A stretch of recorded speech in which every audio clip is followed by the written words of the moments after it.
এভাবেই হচ্ছে পুরো গ্রামারটা বা ব্যাকরণটাকে কম্পেয়ার করে তোলা, মানে পাশাপাশি হ্যাঁ, ধরে ধরে পাশাপাশি এগোনো ধরে আছে। ধরে আচ্ছা। লেখা। স্বাগত জানাচ্ছি বইমেলা থেকে বঙ্গনিউজ বিটিসি চ্যানেলের পক্ষে। আমার বিশেষ ভালোবাসা এবং তারুণ্যপূর্ণ অবস্থানে এখন মাসুদ রায়হান যুক্ত হয়েছেন ভাষার ব্যাকরণ। একজন তরুণ ভাষার ব্যাকরণ লিখে নিয়ে এসেছে। আমরা সেই গ্রন্থটি নিয়ে শুরু করতে যাচ্ছি। মাসুদ রায়হান, আপনাকে স্বাগত জানাচ্ছি আমাদের চ্যানেলে। এই যে একজন তরুণ, আমরা বলবো ভাষার ব্যাকরণ লিখেছেন, পেশায় কি করেন? আমি বর্তমানে আছি তথ্য সম্প্রচার মন্ত্রণালয়ের চলচ্চিত্র প্রকাশনা অধিদপ্তরে চিত্রগ্রাহক হিসেবে আমি কর্মরত আছি। কর্মরত আছেন। ভাষার ব্যাকরণ এই গ্রন্থ সম্পর্কে আমরা কি বলতে পারি? মানে এই বইটিতে কি আচ্ছা। আছে, কিভাবে এটা লেখা শুরু হয়েছে, বিষয়গুলো কি? আচ্ছা, ভাষার ব্যাকরণ হচ্ছে বাংলা ভাষার ব্যাকরণ এবং ইংরেজি ভাষার গ্রামার আচ্ছা দুটোকে কম্পেয়ার করে লেখা হয়েছে। আচ্ছা অর্থাৎ বাংলাতে যা হচ্ছে কাল, ইংরেজিতে সেটা হচ্ছে টেন্স। বাংলাতে হচ্ছে বিশেষ্য, ইংরেজিতে হচ্ছে সেটা নাও নাউন। আচ্ছা হ্যাঁ। এভাবেই হচ্ছে পুরো গ্রামারটা বা ব্যাকরণটাকে কম্পেয়ার করে তোলা, মানে পাশাপাশি হ্যাঁ, ধরে ধরে পাশাপাশি এগোনো ধরে আছে। ধরে আচ্ছা। লেখা এটা কি হয়েছে। সিনট্যাক্স মানে বাক্য হ্যাঁ। গঠন রীতিকে বোঝানো হয়েছে, হ্যাঁ, তাই তো? হ্যাঁ, হ্যাঁ, সবই আছে। মানে আমরা ভাষা প্রকাশের জন্য সেটাই তো আমরা ধরে হ্যাঁ, থাকি না?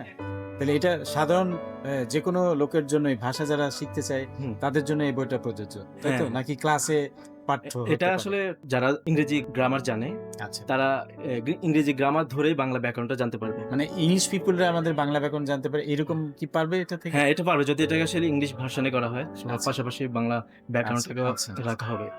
হ্যাঁ, তখন সত্যি আসলে বিদেশিরাও কিন্তু তখন আমাদের হ্যাঁ, বাংলা ভাষা শেখার এই সিনট্যাক্সটা, এবং আমার গঠন রীতিটা জানতে পারবে, তাই তো? হ্যাঁ, আমার আরেকটা ইয়ে আছে, যদি একই সাথে এটার সাথে ধরেন অন্যান্য ভাষার সাথে কম্পেয়ার করে লেখা যায় এই ব্যাকরণটাকে, আচ্ছা তখন সুবিধা হবে আরকি। অন্যান্য ভাষা সম্পর্কে জানা।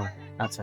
যদি আমরা এই ধরে নিই একটা হুম। বাক্য গঠন রীতির মধ্যে আঞ্চলিক ভাষার কি কোনো গঠন রীতিতে কোনো প্রভাব ফেলে কিংবা কোনো পরিবর্তন আছে?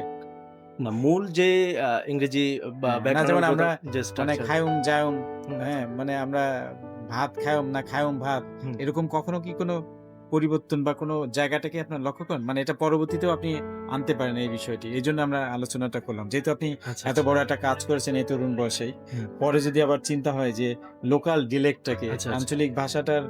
আঞ্চলিক ভাষারও কিন্তু একটা ব্যাকরণ একটু আলাদা আছে, আমাদের আচ্ছা, জানা আচ্ছা। আছে। আচ্ছা। তো সেই বিষয়টাও যদি আপনি সংযোজিত করেন হুম। তাহলে আরো এটা সমৃদ্ধ হবে, আমরা আশা করি।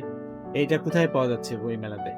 এটা হচ্ছে এখন চলচ্চিত্র প্রকাশনা অধিদপ্তরের ডিপি 451 এবং 52 নম্বর স্টলে।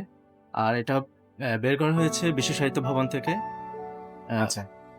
দর্শক যারা আমাদের সঙ্গে যুক্ত আছেন, আপনারা জানেন আমাদের বঙ্গনিউজ বিটিসি চ্যানেলে যারা কথা বলেন তাদের বইটিও আমাদের স্টলে পাওয়া যাবে এই পুরো বইমেলা জুড়ে, এবং এছাড়া বঙ্গপিডিয়াতে মাসুদ রায়হানের এই বইটি পাওয়া যাবে সারা বছর জুড়ে। আপনারা সেখান থেকেও সংগ্রহ করতে পারবেন, এবং মাসুদ রায়হানের নাম্বারটি আমরা স্ক্রলিং করছি, সেখান থেকে সরাসরি মাসুদ রায়হানের সঙ্গে যোগাযোগ করে এই গ্রন্থটি কিনতে পারবেন।